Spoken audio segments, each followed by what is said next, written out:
शरीर में सूजन। आज बात करेंगे हम शरीर में सूजन की कि किन कारणों से शरीर में सूजन आ जाती है और क्या क्या उपाय हैं इस सूजन को दूर करने के।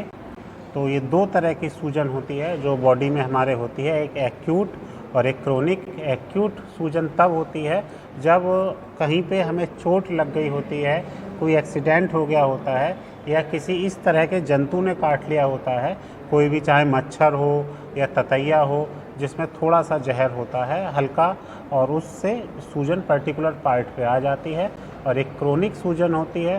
क्रोनिक सूजन किसी दवाई की वजह से हमें हो सकती है, या फिर किसी को थायराइड की प्रॉब्लम हो, या किसी को किडनी की प्रॉब्लम हो, या इसके कई अन्य कारण भी होते हैं। तो आज हम बात करेंगे एक्यूट सूजन पे और क्रोनिक पे। तो आइए अब पहले हम एक्यूट के बारे में जानते हैं कि एक्यूट अगर सूजन होती है हमारी बॉडी में तो उसका क्या कारण है।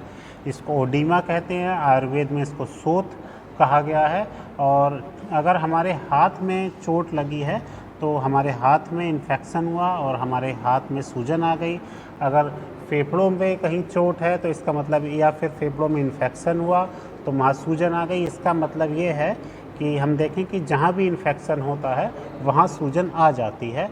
तो इन्फेक्शन के कारण भी सूजन आती है, इससे हम ये समझ सकते हैं। इसके अलावा अगर किसी व्यक्ति के पैरों में सूजन आ जाती है तो इसका मतलब ये नहीं है कि आपके पैरों में चोट लग गई। इसका मतलब ये है कि आपके या तो किडनी में या लीवर में कुछ ना कुछ प्रॉब्लम है।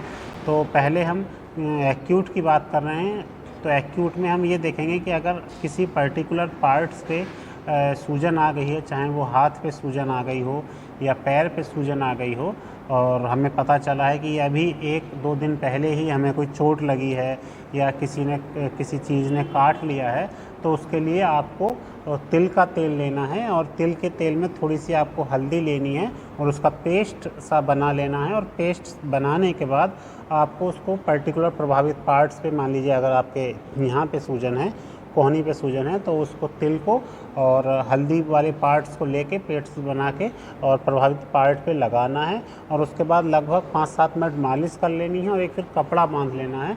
कपड़ा इस तरह का बांधना है कि वहाँ पे थोड़ा सा गर्मी बनी रहे।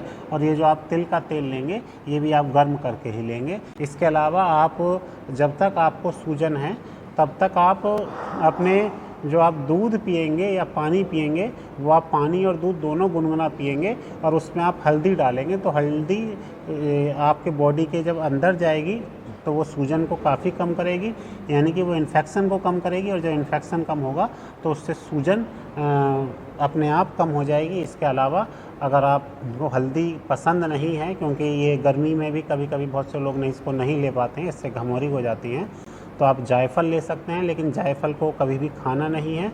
इसको पानी पे थोड़ा सा घिसें, पानी रखें किसी सिलबट्टे पे या किसी पत्थर की चीज़ पे, और उसके बाद उसको घिसें और जायफल का जो पेस्ट सा बने उसको आप प्रभावित स्थान पे लगा सकते हैं। ये भी सूजन कम करने के काम आता है। और इसके अलावा एक और छोटा सा प्रयोग है और ये बहुत जल्दी ही आराम देगा। इसमें आपको गर्म पानी लेना है, गर्म पानी में सेंधा नमक डालना है और उसमें फिटकरी डालनी है।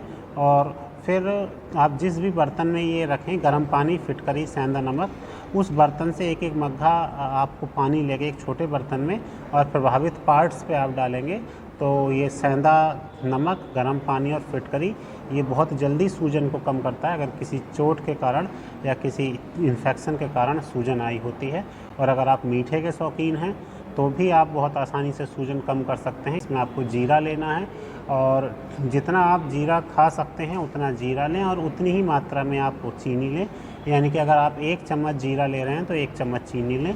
और इसको दिन में आप 3 बार खाएं, सुबह, दोपहर, शाम। 4 बार भी खा सकते हैं, लेकिन ये ध्यान रहे कि दोनों चीज़ें बराबर मात्रा में हो। कोई भी चीज़ ऐसा ना हो कि बहुत ज़्यादा या बहुत कम हो, बराबर मात्रा में हो। आप इसको कम से कम 3, ज़्यादा से ज़्यादा 4-5 या जितनी बार आपकी इच्छा करे उतनी बार आप खा सकते हैं। और ये भी सूजन उतारने के काम आती है, तो आपको सूजन काफ़ी कम इससे होती है। और इसके अलावा ग्रीन टी आप पी सकते हैं। और ये सूजन के वो तरीके थे, वो विधियां थी जिसमें आपको एक्यूट सूजन आई हो, यानी कि अचानक आपको पता लगा हो कि अरे मैं एक पर्टिकुलर चीज़ से फिसल गया हूँ, या मेरा ये हाथ इस जगह दब गया है, दरवाजे से दब गया है, या यहाँ किसी चीज़ ने काट लिया है। ये इसके वजह से अगर सूजन आती है तो ये जो 3-4 प्रयोग थे ये आपके लिए काफ़ी मददगार हो सकते हैं।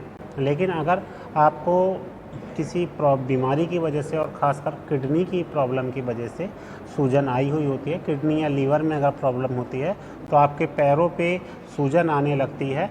और इसमें सूजन तब आती है जब हमारी बॉडी में गंदा पानी जो होता है, गंदगी जो होती है वो बाहर नहीं निकल पाती और शरीर में ही जमा होने लगती है।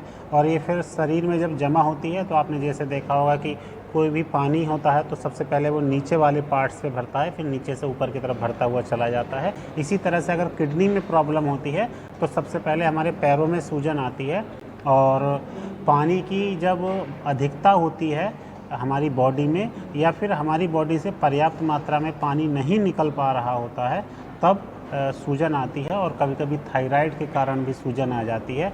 इसमें व्यक्ति मोटा तो हो जाता है, लेकिन मोटापा सूजन की तरह लगता है, और ये हाइपोथायराइडिज्म कहलाता है। थायरॉक्सिन हार्मोन्स की जब बॉडी में कमी होती है तब ये होता है। बहुत सारी मेडिसिन्स आयुर्वेद में हैं इसमें गोखरू है, पुनर्नवा है, बारुण की छाल है, बहुत सारी चीज़ें हैं। और इसमें पुनर्मादि रिष्ट है, पुनर्मादि मंडूर है, और ये आप पुनर्वादी रिष्ट सुबह शाम आप ले सकते हैं, और पुनर्वादी मंडूर आप एक एक गोली या 2-2 टैबलेट्स भी आप सुबह शाम ले सकते हैं। ये रोग के अनुसार ली जाएगी चीज़। और अगर आपको लीवर और किडनी में प्रॉब्लम है तब आप अनुलोम विलोम करें, कपालभाति करें। और अनुलोम विलोम कपालभाति से अगर आपके लीवर की प्रॉब्लम की वजह से सूजन है, या थायराइड की प्रॉब्लम की वजह से सूजन है, या किडनी की प्रॉब्लम की वजह से सूजन है, तो तीनों में ही काफ़ी आराम देगा। और लीवर किडनी की वजह से आई हुई सूजन अनुलोम विलोम कपालभाति से काफ़ी हद तक कम हो सकती है और होती है। और इसमें मेडिसिन्स जो आती हैं वो सर्वकल्पवात और ब्रक दोष सर्पवात आते हैं। लेकिन ये है कि आप पहले इसके लिए डॉक्टर से जांच करा लें, और डॉक्टर जब आपके किडनी में प्रॉब्लम बताएं तब आप इनका प्रयोग किसी वैद्य के परामर्श से करें। और चाहे आपके बॉडी में एक्यूट सूजन आई हुई हो, चाहे क्रोनिक सूजन आई हुई हो, आप ऐसी चीज़ों का सेवन करें जो मूत्रल हैं, यानी कि यूरिन को बढ़ाने वाली हैं। और सबसे अच्छा मूत्रल यानी कि यूरिन को बढ़ाने वाला है वो जौ है।